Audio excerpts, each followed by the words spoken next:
Lesia. Lesia. Lesia.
Kami, kader PKK Desa Kotodumo, Kecamatan Tanah Kampung, akan menampilkan permainan simulasi pola asuh anak dan remaja di era digital.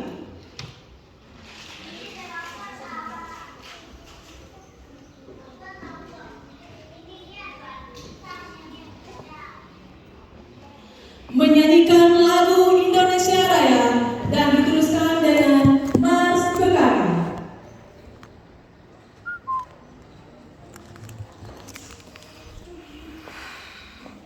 Hiduplah Indonesia Raya. Indonesia tanah airku, tanah tumpah darahku. Di sanalah aku berdiri, jadi pandu ibuku. Indonesia kebangsaanku, bangsa dan tanah airku. Marilah kita berseru, Indonesia bersatu. Hiduplah tanahku, hiduplah negeriku, bangsaku, rakyatku semuanya. Bangunlah jiwanya, bangunlah badannya untuk Indonesia Raya.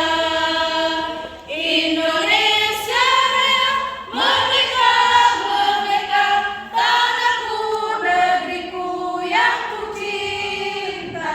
Indonesia Raya, merdeka, merdeka, hiduplah Indonesia Raya. Indonesia Raya, merdeka, merdeka, tanahku, negeriku yang ku cinta.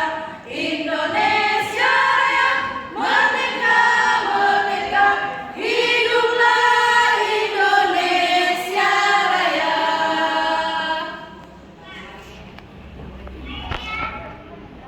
Hidup jaya pusaka.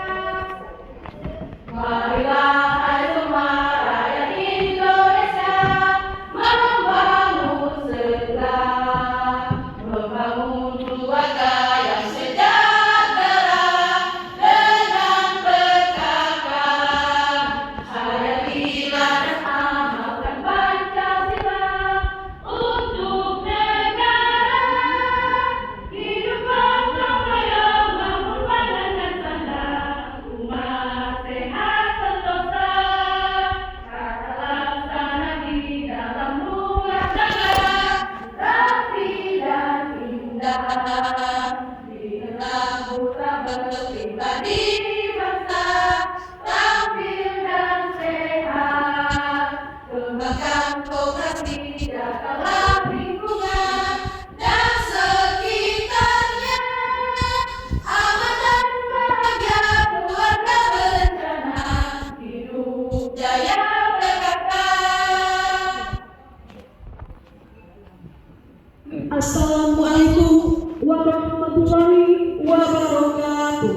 Waalaikumsalam.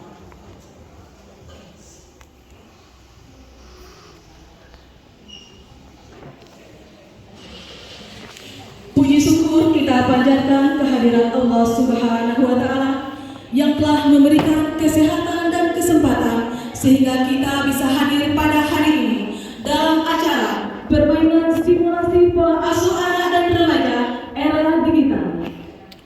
Salawat beserta salam kita hadiahkan kepada junjungan Nabi besar kita Muhammad Sallallahu Alaihi Wasallam dengan sama-sama melafalkan Allahumma sholli ala Sayyidina Muhammad wa ala ali Sayyidina Muhammad.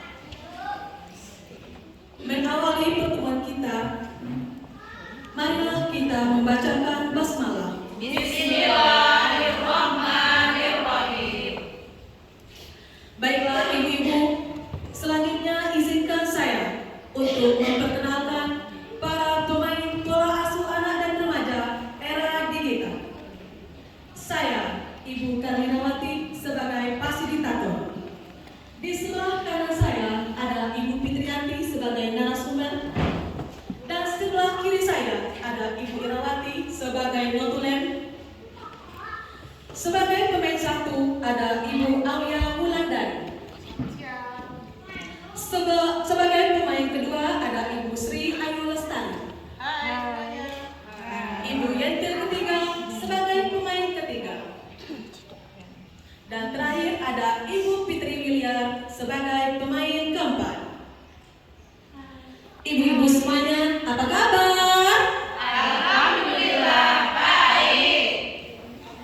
Baiklah ibu-ibu, di sini saya akan menjelaskan alat-alat yang digunakan di dalam permainan parade. Yaitu satu ada beberan, yaitu lembaran bergambar yang di dalamnya terdapat kolom materi, ada kolom saksi, dengan juga ada kolom pesan. Kedua, ada kartu materi memuat masalah parade yang merupakan pokok bahasan. Selanjutnya ketiga ada kartu sanksi yang akan dibacakan langsung oleh para pemain sesuai kesepakatan. Selanjutnya ada kartu pesan yang memuat pesan yang akan dibacakan langsung oleh para pemain. Di sini ada nomor acak yang dimasukkan ke dalam wadah. Dan juga tersedia buah baju yang akan menjadi penentu langkah. Di sini ada buku tulis yang akan yang mencatat kejadian yang berlangsung selama permainan parade. Dan terakhir ada buku panduan yang akan dipegang oleh ibu narasumber. Ibu-ibu, saya ingin bertanya, kita bermain permainan simulasi pola asuh anak remaja berapa putaran? 1 putaran. Sesuai kesepakatan, maka permainan simulasi pola asuh anak dan remaja bermain 1 kali putaran saja. Siap ibu-ibu? Adapun cara peraturan permainan, di sini pemain pertama mendapatkan nomor acak, kemudian dijalankan dengan buah baju. Setelah itu mendapatkan kartu materi, dihitung secara bersama-sama dan dipersilakan untuk pemain pertama untuk menjawab jawaban sesuai pendapat sendiri. Kemudian pemain berikutnya bisa menambahkan jawaban dari pemain tersebut. Seterusnya, penonton juga diberikan kesempatan untuk menanggapi, untuk menambah jawaban, sekalipun bisa bertanya di sini. Dan terakhir, untuk memperjelas semua jawaban, kami serahkan ke narasumber. Baiklah, kita mulai. Dipersilakan kepada pemain pertama untuk memilih buah baju. Pemain pertama mendapatkan buah baju warna hijau. Selanjutnya,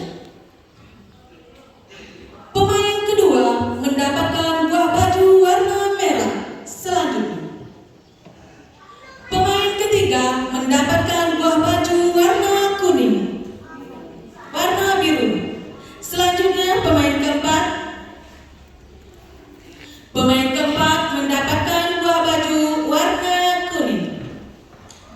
kita mulai.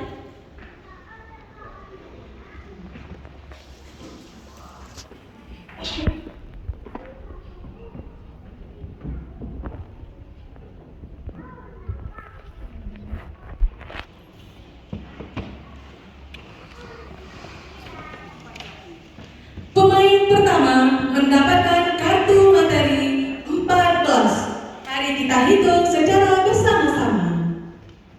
1, 2, 3, 4, 5, 6, 7, 8, 9, 10, 11, 12, 13,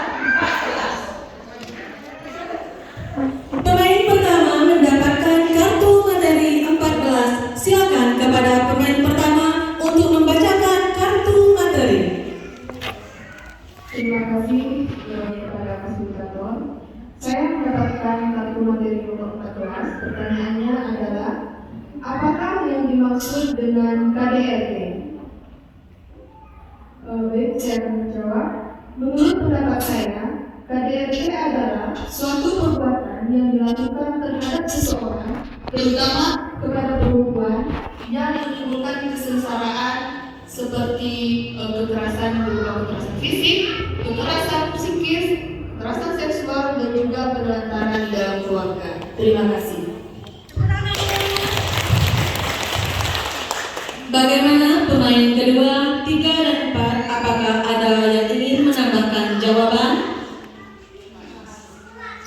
Kita persilakan kepada penonton, mungkin ada yang ingin menanggapi, bertanya, silakan.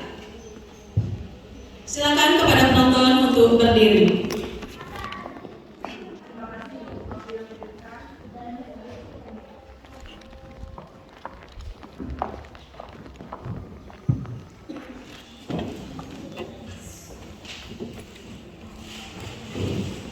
Terima kasih atas waktu yang diberikan. Baiklah, di sini ada satu pertanyaan untuk pemain pertama, yaitu apakah KDRT itu terjadi pada perempuan saja ataupun bisa terjadi pada laki-laki? Terima kasih, mohon penjelasannya. Terima kasih kepada penonton atas pertanyaannya. Saya akan menjelaskan sedikit. Di dalam rumah tangga, suatu KDRT bisa saja terjadi terhadap seorang laki-laki, namun persentasenya sangat kecil sekali. Karena secara fisik, laki-laki posisinya lebih kuat dibandingkan perempuan. Jadi tidak semua perempuan juga menjadi korban KDRT di dalam rumah tangganya, dan juga tidak semua laki-laki menjadi pelaku KDRT. Terima kasih. Bagaimana penonton? Apakah bisa diterima?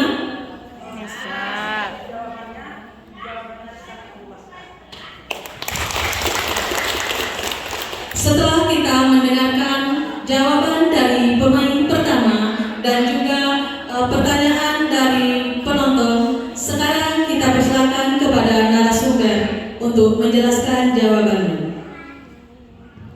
Baiklah, setelah mendengarkan jawaban dari pemain, saya sebagai narasumber akan menjelaskan jawaban dengan nomor materi 14. Apa yang dimaksud dengan KDRT? Berdasarkan Pasal 44 ayat 1 Undang-Undang PKDRT, setiap orang akan melakukan perbuatan kekerasan fisik dalam lingkup rumah tangga sebagaimana dimaksud dalam Pasal 5 huruf A dipidana dengan pidana penjara paling lama 5 tahun atau denda paling banyak 15 juta. Setiap perbuatan terhadap seseorang, terutama perempuan, yang mengakibatkan timbulnya kesengsaraan dan penderitaan secara fisik, psikis, seksual, dan atau penelantaran rumah tangga, termasuk ancaman untuk melakukan perbuatan pemaksaan atau perampasan kemerdekaan secara melawan hukum dalam rumah tangga. Bagaimana pemain, bisa dipahami?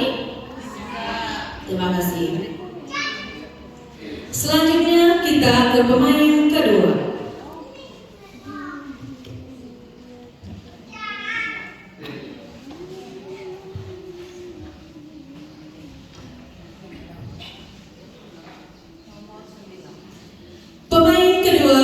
mendapatkan kartu materi 9. Mari kita hitung sama-sama.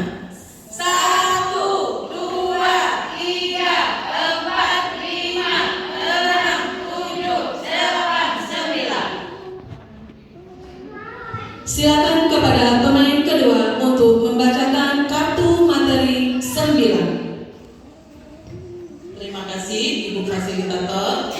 Saya mendapatkan materi nomor 9. Materi 9, apa yang dimaksud dengan pola asuh berdasarkan cinta dan kasih sayang? Sebutkan.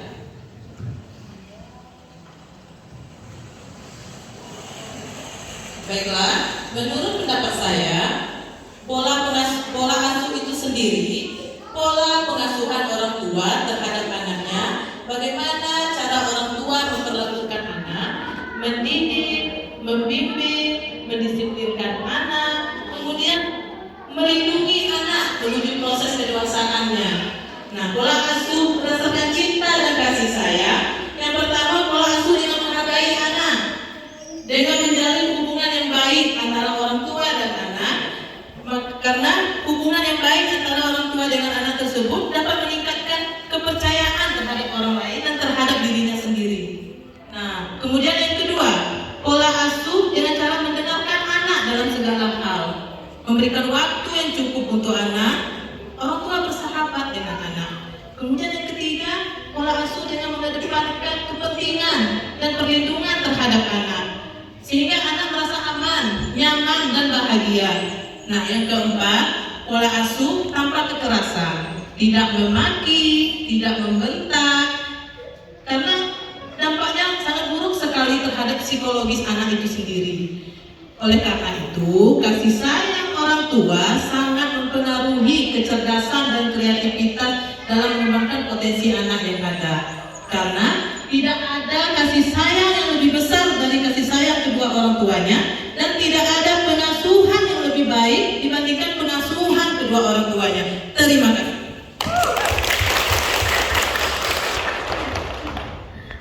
Kepada pemain pertama, ketiga, dan keempat, apakah ada penambahan jawaban?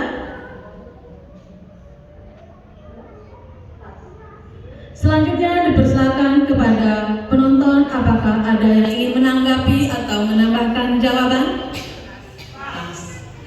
Kalau begitu, setelah kita melihat jawaban dari pemain kedua, kita kembalikan ke narasumber. Baiklah, setelah mendengarkan jawaban dari pemain 2, saya sebagai narasumber akan menjelaskan jawaban nomor materi 9. Apa yang dimaksud dengan pola asuh berdasarkan cinta dan kasih sayang disebutkan. Berdasarkan pasal 28B ayat 2 Undang-Undang Dasar 1945 berbunyi, setiap anak berhak atas kelangsungan hidup, tumbuh dan berkembang, serta berhak atas perlindungan dari kekerasan dan diskriminasi. Pola asuh berdasarkan cinta dan kasih sayang adalah yang pertama, pola asuh yang menghargai anak, membangun hubungan yang hangat antara anak dan orang tua. Yang kedua, pola asuh yang mengedepankan kepentingan anak yang terbaik dan memenuhi dan melindungi terhadap hak anak.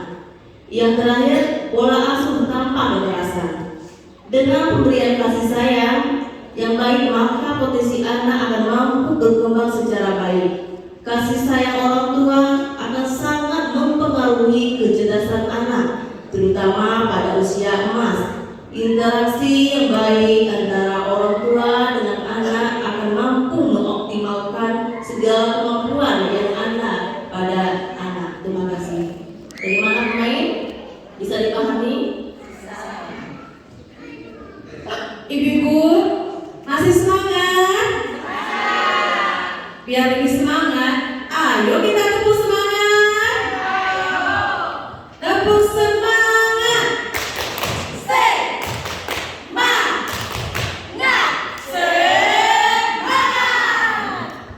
Oke, kita lanjutkan ke pemain ketiga.